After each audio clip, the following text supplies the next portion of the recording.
Hello and welcome.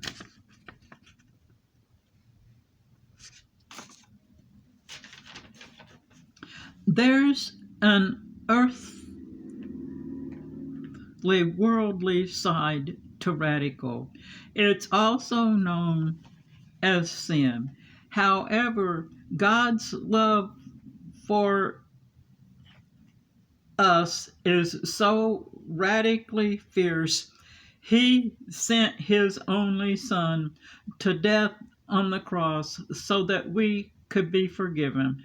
So come to the cross.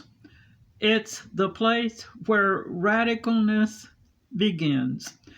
Then be radically blessed as you serve Him, and don't be surprised when those radical miracles start happening to you. Why? Because where the Spirit of the Lord is, there is radicalness. Matthew 3:13 through 17. Is it radical to believe in miracles? Yes, indeed, but don't let that stop you from believing. Why? Because the life of our Messiah is one from start to finish.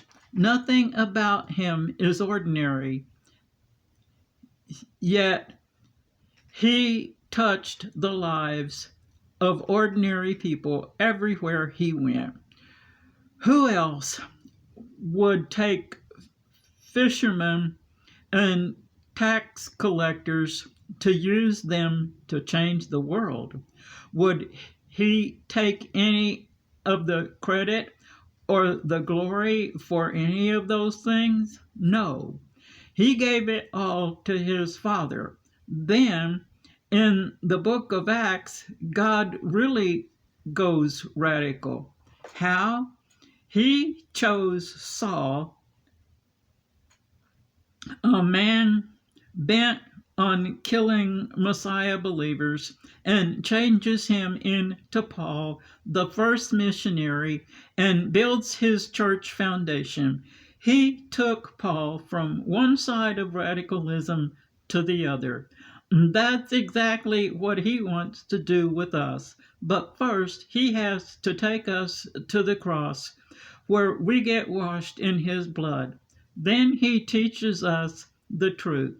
Then He really gets beyond radical when He uses the last living disciple, John, to write the book of Revelation.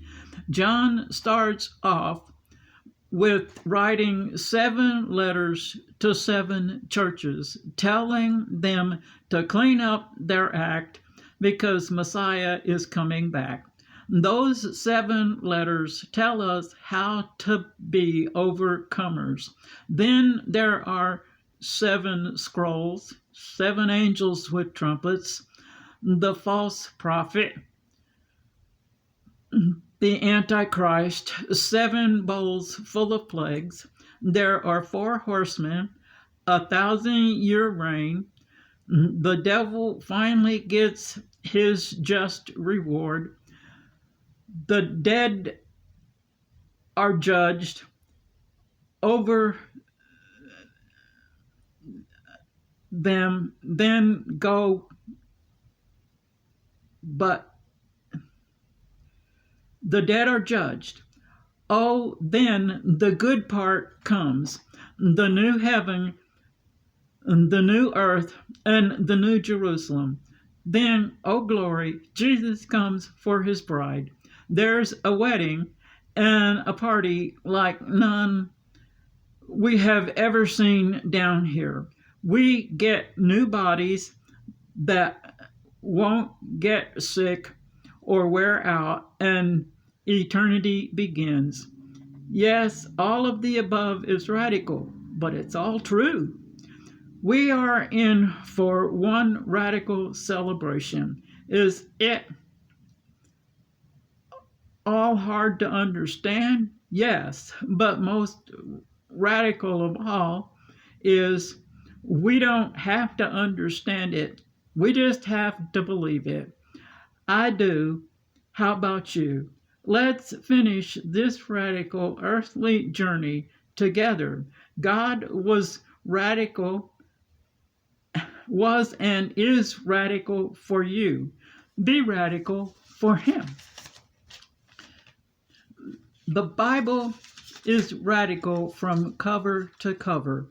It's the most read book ever written. You can find it in any language. It's the most talked about book, yet it's the most misunderstood one. Let's look at some reasons why. It's so radical. It starts in Genesis 3, where Satan makes it his entrance before. Then Adam and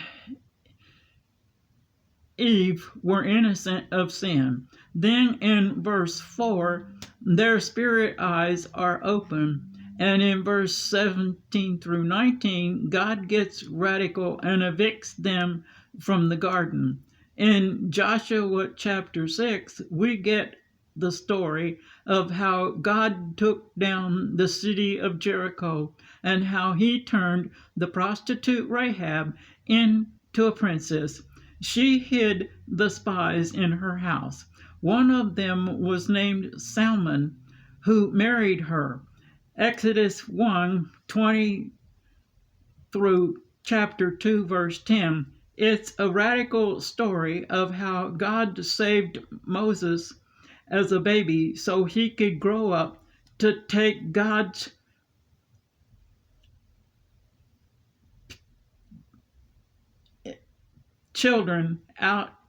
enslaved children out of Egypt in chapter 12:13. That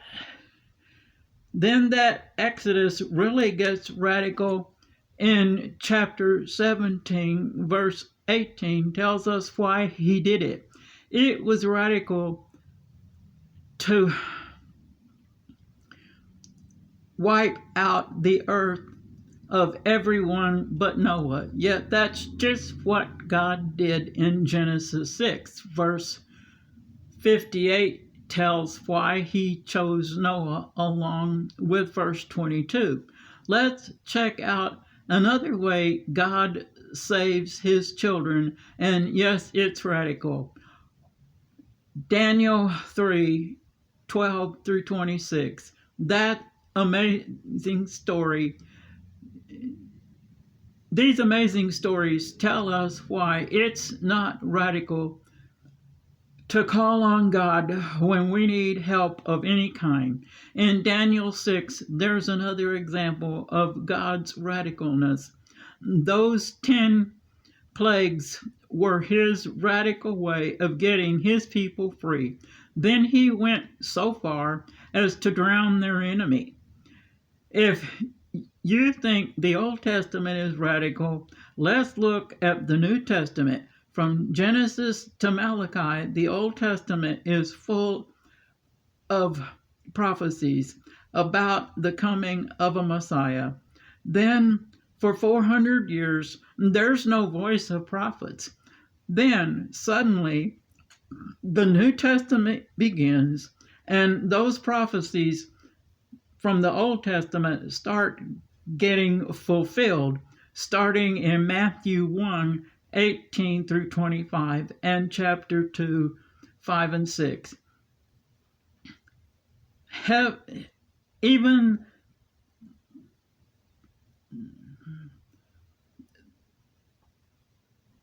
the cousin of the Messiah was radical.